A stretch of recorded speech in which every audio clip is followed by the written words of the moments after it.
এক অতি সুন্দর রাজ্য, যার নাম ছিল আকাশপুরী। থাকতেন রাজা অমর ও রানী সুমিত্রা। তাদের একমাত্র মেয়ে ছিল রাজকন্যা লিলি। লিলি ছিল যেন এক টুকরো চাঁদ। তার চোখ দুটো তারার মতো ঝকমকে, চুলগুলো সোনালি রোদের মতো, আর হাসিটা ছিল ফুলের মতো মিষ্টি। কিন্তু লিলির একটা বিশেষ গুণ ছিল। সে প্রতিদিন সকালে রাজপ্রাসাদের পেছনের জাদুর বাগানে যেত। সেখানে ফুলেরা তার সঙ্গে কথা বলত, পাখিরা তার গান শুনে নাচত, আর ছোট্ট প্রজাপতিরা তার কাঁধে বসে বিশ্রাম নিত।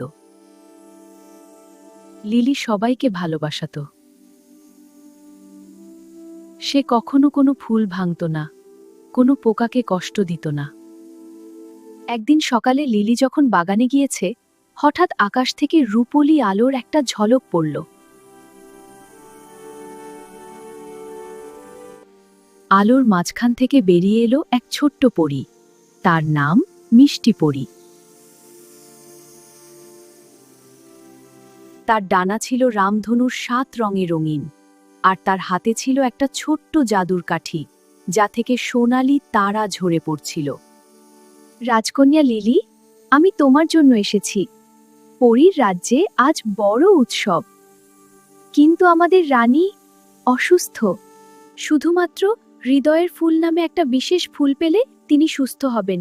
সেই ফুল শুধুমাত্র তোমার বাগানেই ফোটে। তুমি কি আমাকে সাহায্য করবে? লিলি খুশিতে লাফিয়ে উঠল। অবশ্যই, কিন্তু হৃদয়ের ফুল তো খুবই লুকিয়ে থাকে। সেটা খুঁজে বের করতে অনেক সময় লাগবে।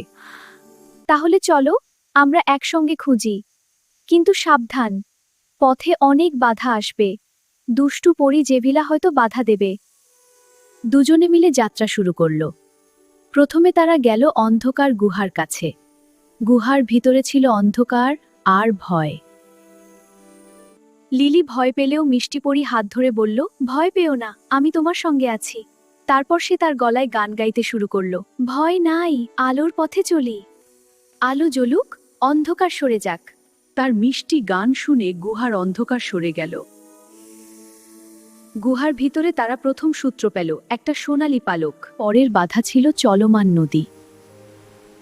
নদীটা খুবই দ্রুত বয়ে যাচ্ছিল, আর সেখানে একটা বড় কুমির ঘুরে বেড়াচ্ছিল। লিলি ভাবল, কিভাবে পার হব?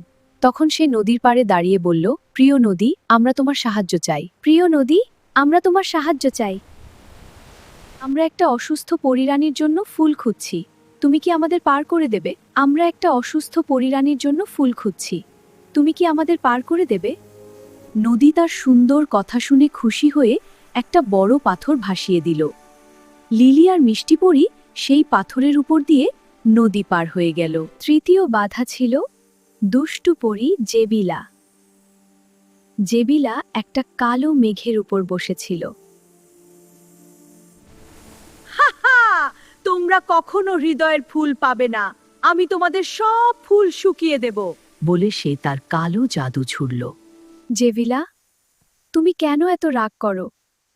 তুমি যদি আমাদের সঙ্গে থাকো, তাহলে আমরা সবাই মিলে আরো সুন্দর বাগান বানাতে পারি। জেভিলা প্রথমে হাসল, কিন্তু লিলির চোখে সত্যিকারের ভালোবাসা দেখে তার মন গলে গেল।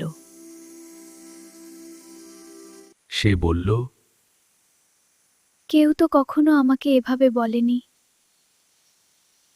আমি তোমাদের সাহায্য করব। জেভিলা তার কালো জাদু ফিরিয়ে নিয়ে লিলিদের সঙ্গে যোগ দিল। তিনজনে মিলে শেষ পর্যন্ত পৌঁছালো জাদুর বাগানের গোপন কোণে। সেখানে একটা ছোট্ট ফুল ফুটেছিল। তার পাপড়ি ছিল গোলাপি, আর মাঝখানে একটা ছোট্ট লাল হৃদয়ের মতো দাগ। এটাই হৃদয়ের ফুল। লিলি ফুলটি খুব যত্ন করে তুলে নিল। মিষ্টি পরী জাদুর কাঠি দিয়ে ফুলটিকে আরো উজ্জ্বল করে দিল। তারপর তারা তিনজনে পরীর রাজ্যে ফিরে গেল। পরী রানী ফুলটির গন্ধ শুকে সুস্থ হয়ে উঠলেন। পুরো পরীর রাজ্য আনন্দে মেতে উঠল। তুমি শুধু ফুল দাওনি, তুমি আমাদের তিনজনের হৃদয় জয় করেছ। এখন থেকে তুমি আমাদের পরী রাজকন্যা। লিলি হেসে বলল, আমি সবসময় তোমাদের বন্ধু থাকব, কিন্তু আমার রাজ্যেও তো অনেকে আমাকে ভালোবাসে। আমি দুই রাজ্যের মধ্যে যাতায়াত করব। সেই দিন থেকে আকাশপুরী আর পরীর রাজ্যের মধ্যে একটা জাদুর সেতু তৈরি হলো। লিলি প্রতি সপ্তাহে একবার পরীর দেশে যেত, আর পরীরা তার বাগানে এসে খেলা করত। গল্পের শেষে লিলি তার মা বাবাকে বলেছিল, সত্যিকারের জাদু হল ভালোবাসা আর সাহস। যদি হৃদয়টা পরিষ্কার থাকে, তাহলে সব বাধাই সরে যায়। আর সেই থেকে আকাশপুরীর সবাই বলত, আমাদের রাজকন্যা লিলি শুধু মানুষের রাজকন্যা নয়, সে পরী রাজকন্যাও।